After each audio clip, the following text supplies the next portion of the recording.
Hello, my name is Wes Dawson, and welcome back to another episode of Gabagool. Because you see, this special two-parter is kind of the equivalent of a podcast B-side, C-side album. It is basically the amalgamation of a bunch of topics I couldn't quite fit into other episodes. They weren't fully developed. When I re-listened to what I had recorded, a lot of it was just some incoherent, angry babbling with a solid 8 pounds of rock salt poured on top of it. I decided to re-edit, try and make it a bit more palatable for the average listener. So this episode is rightly titled 45 or 46 Topics That Weren't Good Enough to Go on Our Other Episodes, Part 1. Now, the original working title of this episode was I'm Walking on Eggshells, and Don't It Feel Good? So in order to avoid some more baseless YouTube flags, I tried to sing a variation of it myself, and here it is. I'm walking on eggshells, whoa, I don't feel good. Yes, you're probably thinking the same thing as me, though I do have the voice of some kind of angelic gift to humanity. My singing voice is complete dog shit. Now, God forbid I use a small 3-second snippet of a song. Right now, my YouTube account has numerous copyright flags, which are all complete bullshit. So for some reason, the Warner Music Group keeps flagging my videos saying that it's copyrighted material I'm using when it's a discussion between me and my wolfhound. So how they own that, I don't know. Now, at least if these copyright flags weren't on these trash songs from the early 2010s from a genre I don't even care to try and guess what the hell it's supposed to be. Like, at least if you were flagging saying I was stealing real fucking bangers, I wouldn't feel so bad about it. And of course, as a YouTuber, and yes, I am a YouTuber despite having no actual video content on my videos, there's no recourse to say, hey, these guys are full of shit. But after the whole HBO Max and theater film release thing Warner's going through, maybe I won't have to worry about that soon. And how apropos that for an episode dedicated to odds and ends, bits and pieces, things I couldn't quite cram into where I wanted to cram them, my laptop died in the course of doing so. And you do not want to know the depth of depravity that I have stooped in order to get a working computer.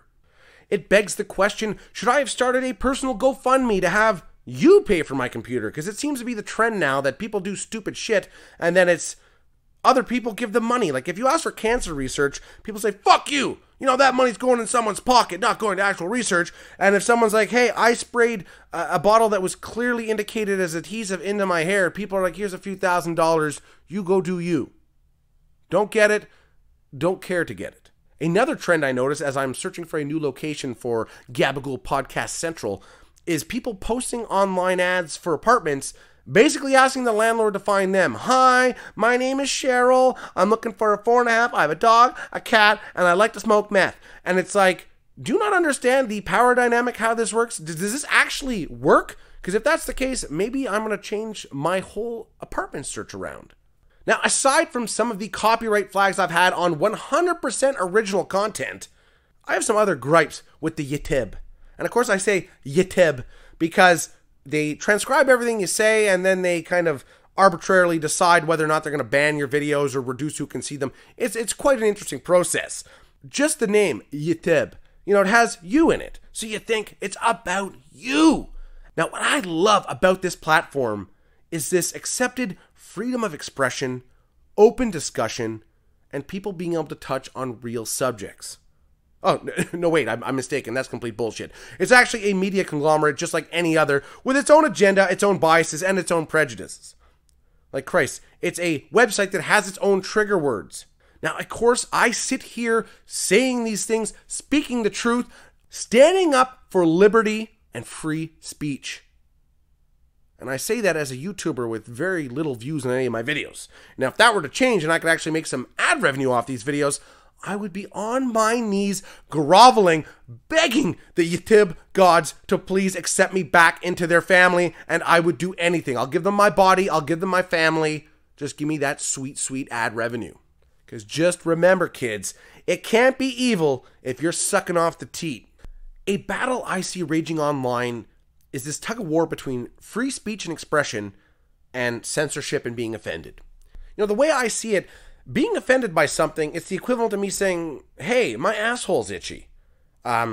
Great, like, good for you, scratch it. Like, you're offended by something, that's great. There's a difference between being offensive and like hate speech. And I love when people are like, yeah, where do you draw the line? The only people who debate where the line is set between hate speech and being offended are fucking racist, because they say racist shit and they're like, that's my freedom of expression. No, there's a clear distinction between the two. And honestly, send me your examples and I will debunk that shit in a matter of seconds. Like, honestly. Luckily for you listeners, through Gabagool and 8's industry-recognized investigative journalism, we got a little insight on something that happened with Perez Hilton, of all people. Now, let me just say this about Perez Hilton and the subjects he likes to talk about. In my book I'll be publishing next summer of crap I could care less about, he's way up there, top of the list. But that's besides the point.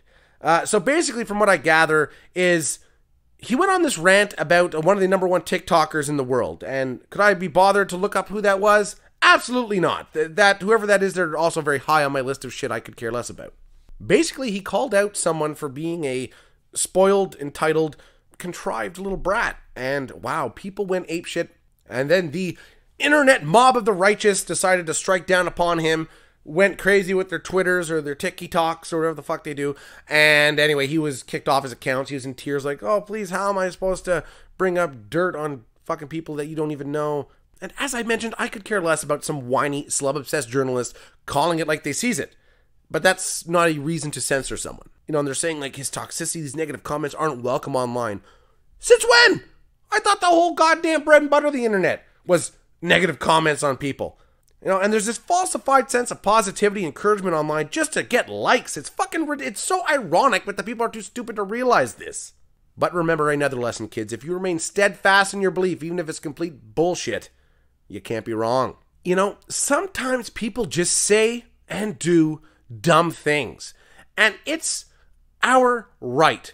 Nay, it is our responsibility as a species to call people out when they're acting like idiots. How is this so bad? Like, you hurt my feelings. Yeah, well, you're a dumbass. Like, it's kind of a give and take kind of thing. You know, if we weren't able to tell our neighbors at a campsite, hey, buddy, I don't think 4 liters of kerosene is the best way to start that fire, then what was this whole journey for? No, we are running out of time this week, and much like the album that this episode is loosely based off of, it'll be a 2-parter. But before we conclude this week's episode, we're going to touch quick on dumb shit people say who should be smarter.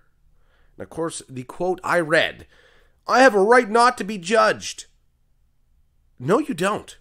Not only do you not have that right, there is no way for you to ever enforce this. Like, what a stupid notion. I have a right not to be judged. No, you have a right for people not to harass you. You have a right for people not to say things inappropriate to you. Yeah, those are fine.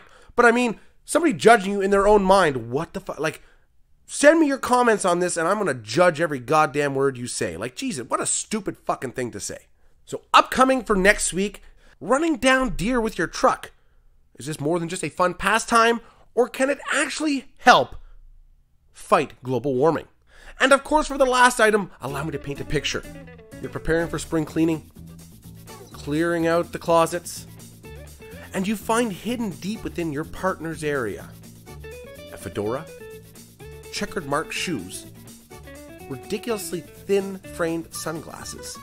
Yes, your partner may be into ska, and I'm going to tell you just what you can do about that. All that and more next week on Gabagool and 8. My name is Wes Dawson. Thank you so much. Please listen, like, share, subscribe. And if you're going to talk to my mother, don't forget,